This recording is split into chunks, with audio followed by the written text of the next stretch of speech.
Sou Armando Olaio e este é mais um Conversas da História. Estamos afogados no agora, notificações a pescar, urgências que nem sabemos nomear. A pressão constante de um tempo que não para e que não nos deixa parar. E nesse barulho, nessa correria sem fim, há uma ilusão perigosa de que os nossos problemas são completamente novos, de que ninguém antes de nós enfrentou dilemas assim. Mas e se isso for falso? E se existisse uma ferramenta antiga, testada, gratuita, que nos ensinasse a pensar melhor? Não a pensar mais rápido, não a acumular mais dados, mas a pensar com profundidade, com cuidado, com honestidade. Essa ferramenta chama-se História.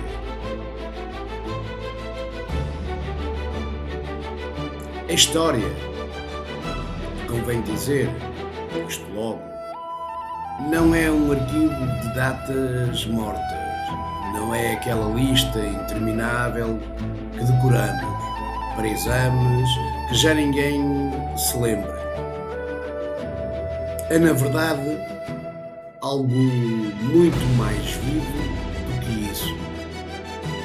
É uma ferramenta cognitiva. E quando digo ferramenta cognitiva, quero dizer isto de forma simples. É um instrumento que refina a forma como o nosso cérebro processa o mundo. Ela ensina-nos a pensar melhor, porque nos ensina a pensar dentro de perspectivas, ou seja, a olhar para o mesmo facto de vários ângulos, a pensar através de complexidades, a navegar no meio de camadas de informação, sem nos perdermos, e a pensar contra a superficialidade, ou seja, a resistir ao que é fácil, ao que é óbvio, ao que parece suficiente à primeira vista. E é precisamente isto, esta capacidade de ir além da superfície, que separa quem reage do quem compreende. O primeiro dom que o pensamento histórico nos oferece é uma capacidade surpreendente. A capacidade de desnaturalizar o presente. Ou seja, o que quero dizer com isto na prática? Quero dizer que quando olhamos para o mundo à nossa volta, para as coisas que nos parecem normais, inevitáveis, como se sempre tivessem estado ali, a história convida-nos a parar e a fazer duas perguntas simples. Porquê? Desde quando? Em vez de se aceitar sem se pensar que sempre foi assim. Pensem, por exemplo, na jornada de trabalho de 8 horas. Hoje parece-nos normal, quase um direito natural, mas não nasceu do nada. Foi conquistada em lutas duras, em greves longas, em sacrifícios que a maioria de nós nem sequer imagina. A democracia, este sistema que muitos dão por garantido, não caiu do céu.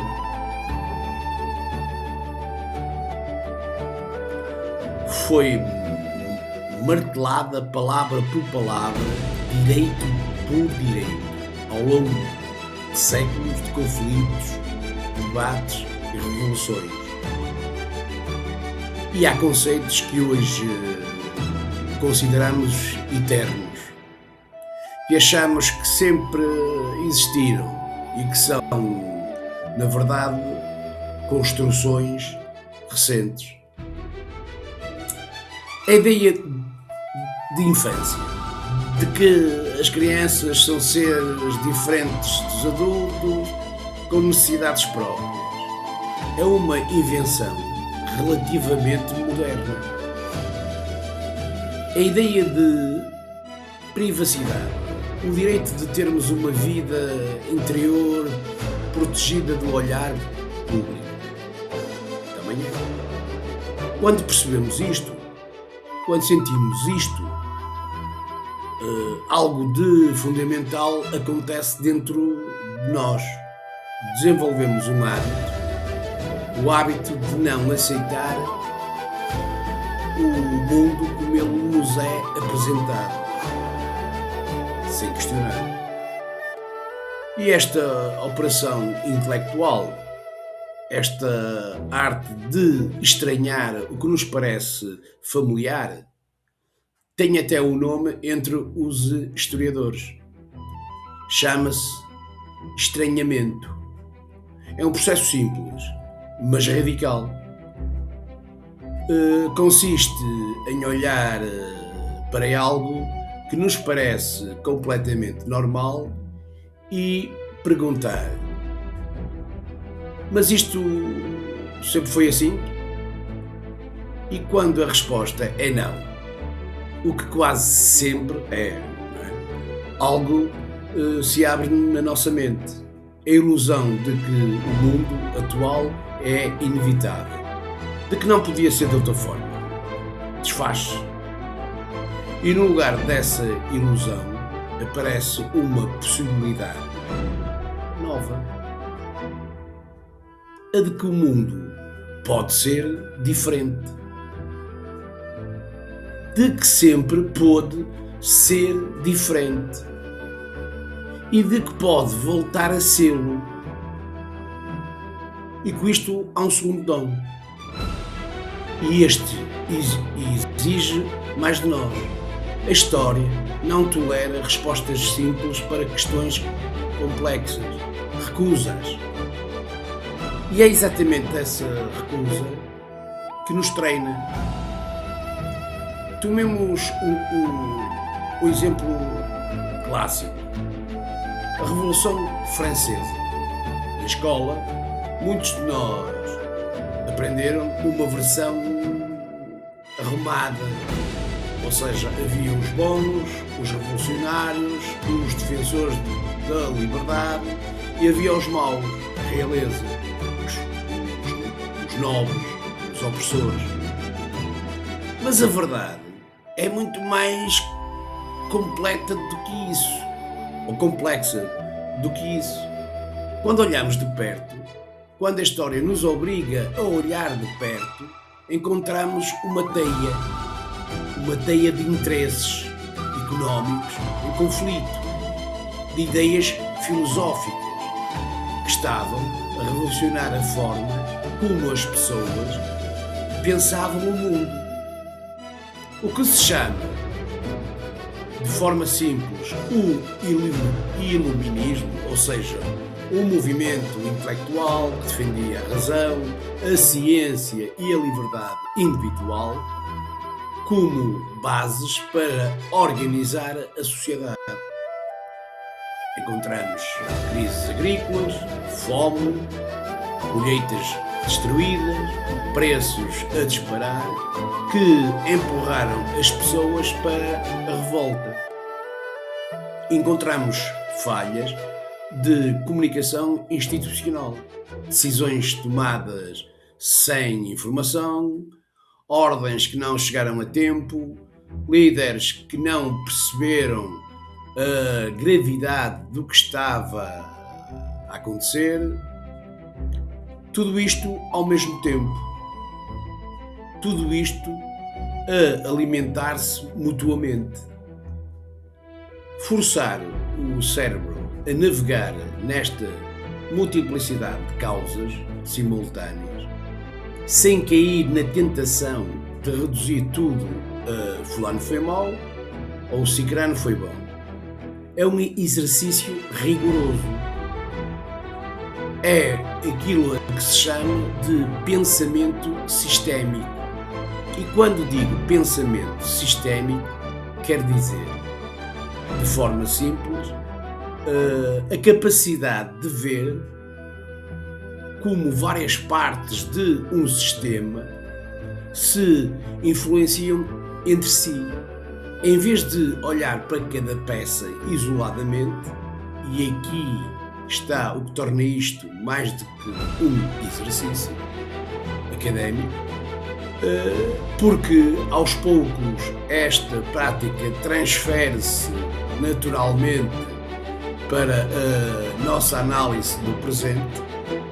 Começamos a perceber, sem que ninguém nos diga, que a inflação não tem um culpado único, que a violência urbana tem raízes estruturais, camadas profundas que não se vê, assim à superfície, que as crises migratórias envolvem cadeias causais globais, desde conflitos armados até alterações climáticas, desde decisões políticas até dinâmicas económicas que ultrapassam fronteiras. A história, e isto é quase poético, cura a nossa tendência para o pensamento binário, essa vontade ancestral de dividir o mundo em dois, o bom e mau, certo e errado, nós e eles. Cura não com moralismos, mas com informação. Mas é algo ainda mais difícil, algo que a história nos pede e que nenhum outro exercício oferece com tanta clareza. Pensar historicamente exige um esforço de imaginação moral. O que quero dizer com isto?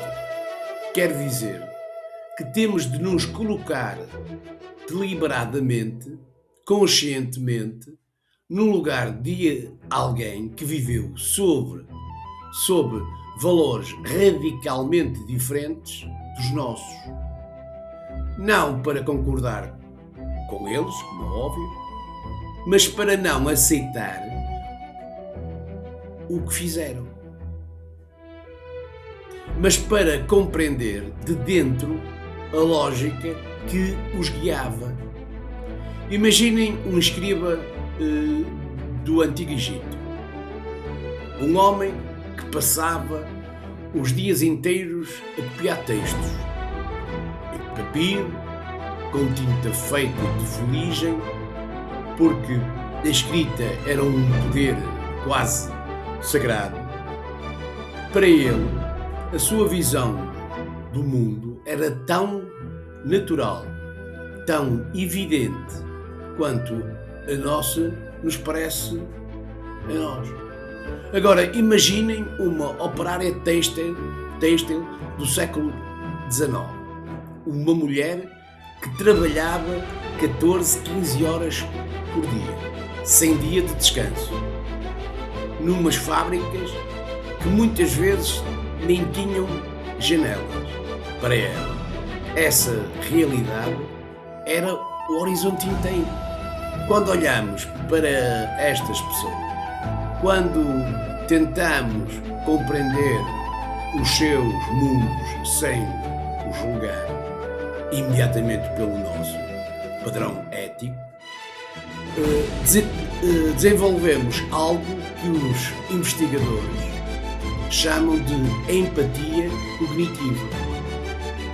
E a empatia cognitiva, dita de forma simples, é a capacidade de entender a lógica de alguém, de perceber por que razão alguém pensa ou age de determinada forma, sem necessariamente termos que concordar com essa pessoa. É um músculo. E é um músculo que precisa de treino.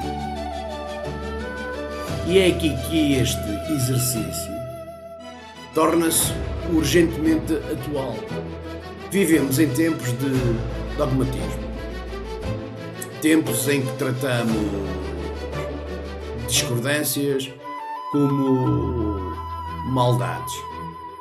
Em que reduzimos quem pensa diferente a ignorância. Sem querer tentar perceber o que está por detrás desse pensamento e oferecer-nos um antídoto modesto, mas eficaz. Ou seja, a capacidade de compreender as arquiteturas do pensamento, a capacidade de compreender as estruturas mentais, as molduras culturais, os pressupostos invisíveis que produzem modos de ver o mundo diferentes do nosso, sem abandonar os nossos valores, sem desistirmos das nossas convicções, mas com a generosidade suficiente para perceber que muitas vezes a raiz do desacordo não está na má-fé, está nas diferentes águas em que cada um aprendeu a nadar. E depois há uma terceira dimensão, talvez a mais prática de todas. A história funciona como uma memória coletiva expandida. O que quer dizer com isto? E de forma direta, que guarda para nós aquilo que individualmente não poderíamos saber. Conhecer como sociedades inteiras ignoraram sinais de crises no passado e pagaram o preço. Conhecer como movimentos populistas, aqueles que prometem a ordem rápida e soluções simples, destruíram liberdades que tinham levado gerações a conquistar. Conhecer como pseudociências, ou seja, ideias que se apresentam como ciência, mas que não têm fundamentação rigorosa, causaram tragédias humanitárias em diferentes épocas. Tudo isto, quando estudado com honestidade, desenvolve dentro de nós algo valioso.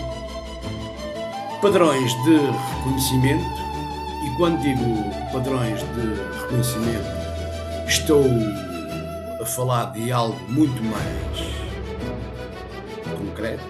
Estou a falar de uma espécie de um alerta interior, uma sensação de já vi isto antes. Agora, e é importante dizer isto, a história não se repete mecanicamente, não é um autómato que se repete sempre o mesmo ciclo. Mas, como alguém uma vez disse, ela rima, e essas rimas soam familiares, mas apenas aos ouvidos treinados para as ouvir. O pensamento histórico dá-nos por fim algo que é simultaneamente uma virtude e uma dor. A humildade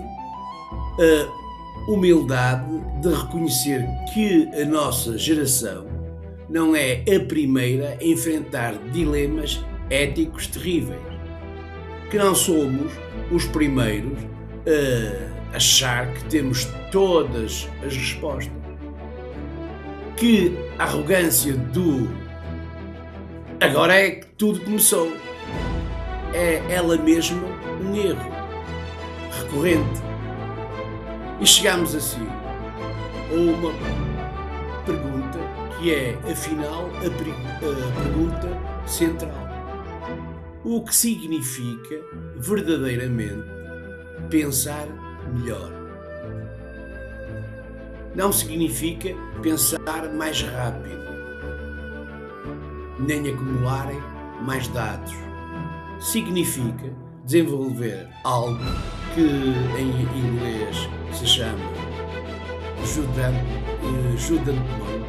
e em português se poderia traduzir como o juízo refinado.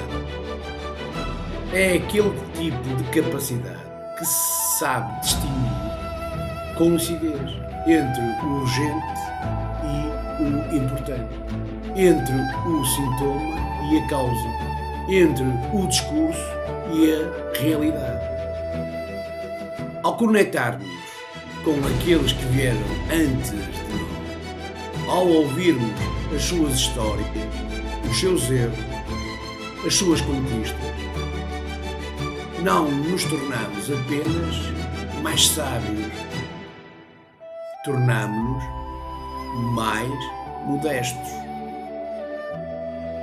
e, paradoxalmente, mais capazes de agir, porque percebemos que somos herdeiros de uma conversa que dura séculos, uma conversa sobre como organizar a vida em comum, sobre como conviver, sobre como sermos simultaneamente indivíduos e sociedade.